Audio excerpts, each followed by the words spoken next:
Joey.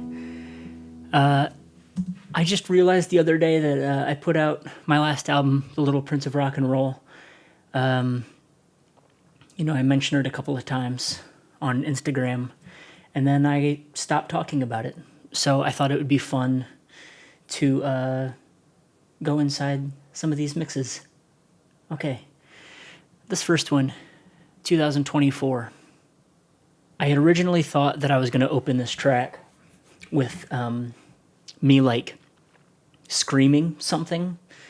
I thought that would be funny, but it ended up just opening with this big sort of fanfare. And then, going into this clav.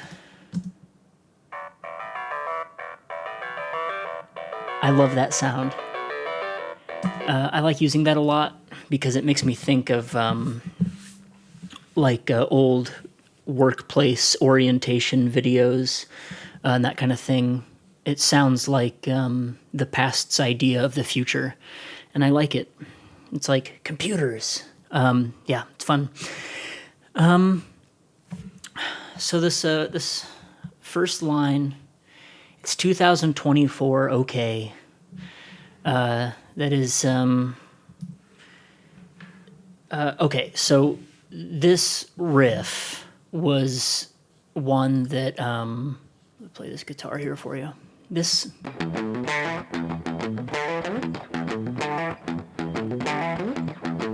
riff I used to play with my band Joseph as like an opening to the set. It was just like an instrumental opener.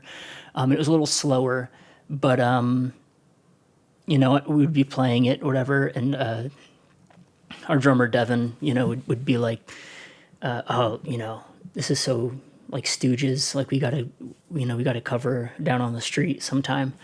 We never did, but I was just kind of I was intending to make a punk album, and then like everything else, this kind of ended up being another pop album. But I guess that's in the eye of the beholder. But I wanted to open it with the line, I was thinking of the Stooges, and that it's 1969, okay? Yeah, just another little joke for myself. So these drums, I'm really happy with how these, ended up sounding.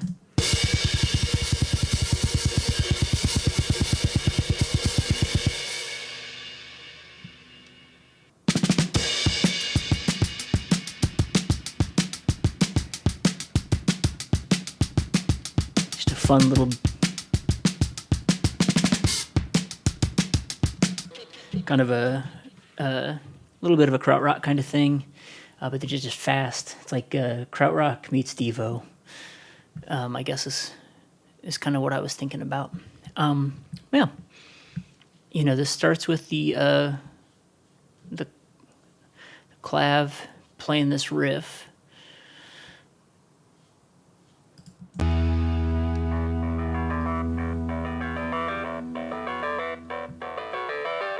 And then the drums come in. And I have a filter on the clav. It's like a high pass that's gradually opening up so that the clav starts sounding small and then gets a little bit fuller. It's subtle, but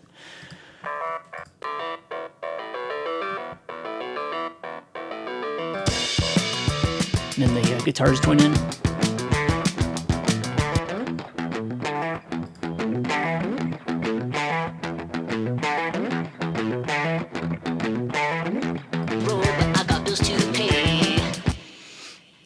And there's no bass until. Looking hard enough, that's what they tell me.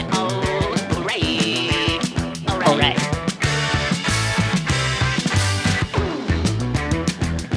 And the bass that comes in here is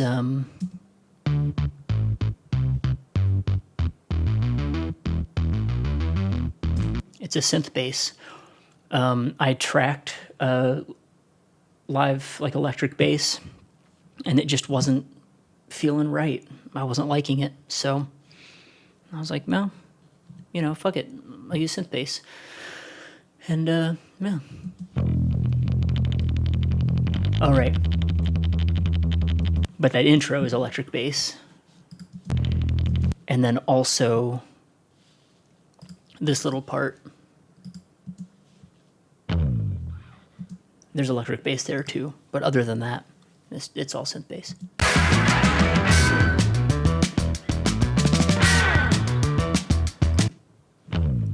Because I wanted that like, boo, and I didn't feel like, it just needed to be electric bass for that part. And then there are a few different guitar things happening. So there is a guitar solo, kind of. Well, there is. So the guitar solo guitars are doing some noises, like kind of harmonic noises. And there are two of those.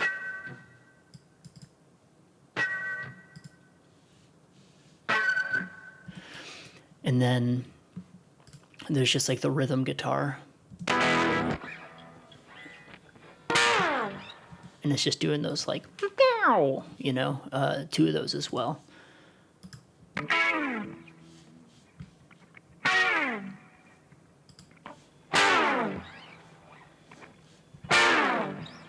So we got those rhythm guitars and the bass doing those like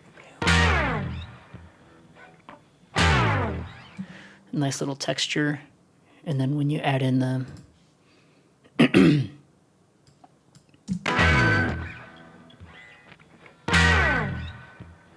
it's a nice little, and then I've got doing some little annoying vocal kind of grunt things. Yeah.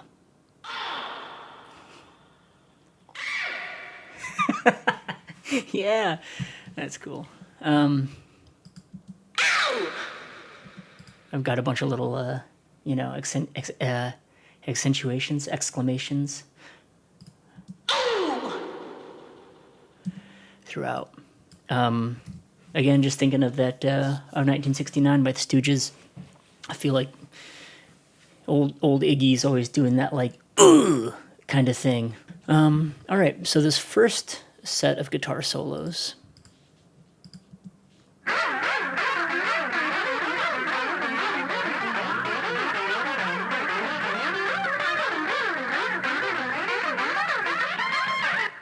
It's just some nonsense.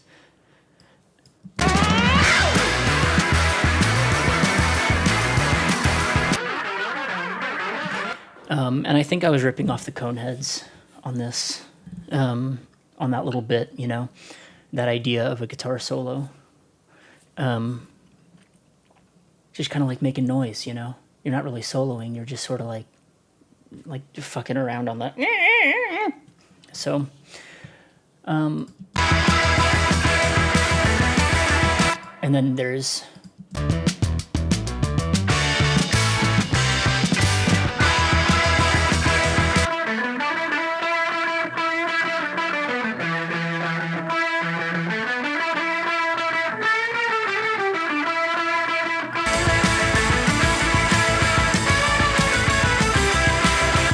I was doing this solo, and I realized when I was done, oh man, that's just the solo from I Got a Job. Oh. So then I was like, well, I'll record I Got a Job, and that'll be the last track on the album. That way, it'll seem intentional that I can only write one guitar solo. It'll be like bookends. The album is bookended with this same guitar solo. Good job. Thank you. So while this is going, also that little it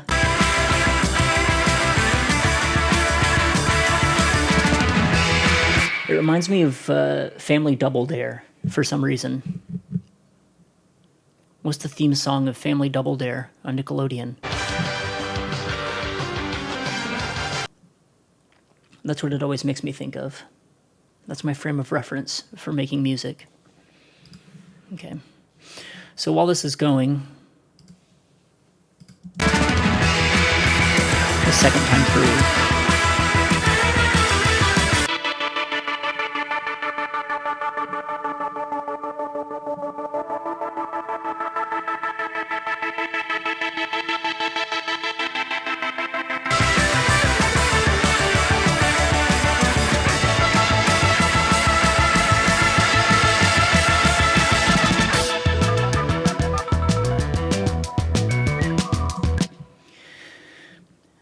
Yeah. I like ending a solo with a little harmonic.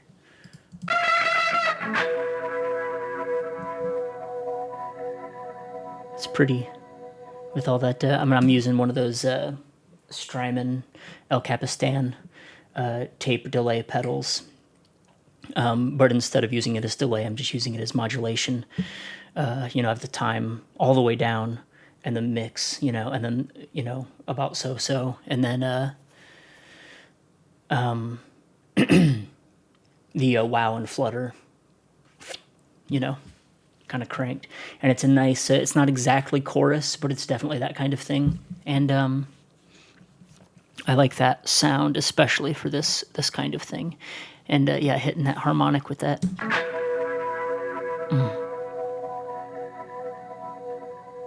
It's just beautiful. It's so pretty. Okay. And then, I still some internet dial-up modem sounds from the internet.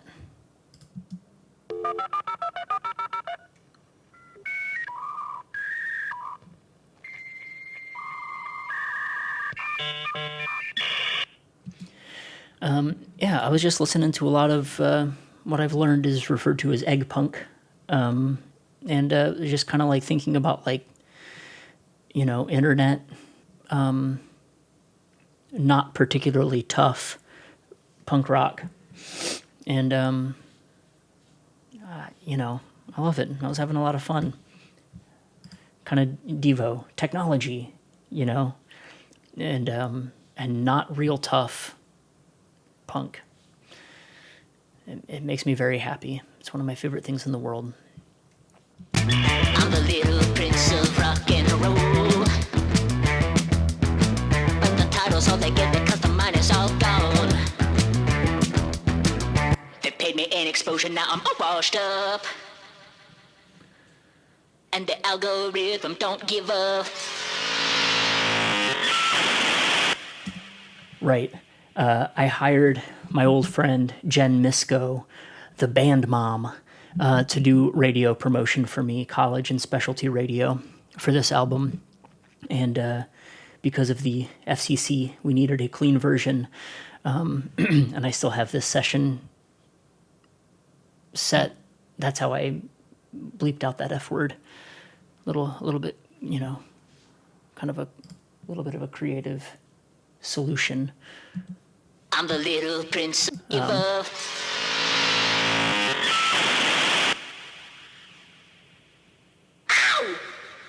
And then more yelping. Good job.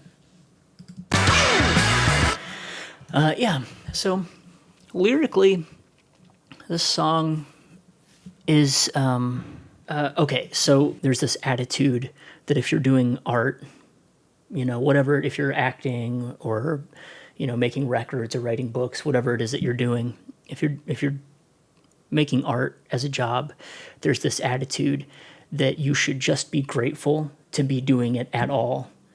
And if you're asking to be paid fairly, you're an entitled butthead. You should just be grateful because you were lucky to be able to make anything.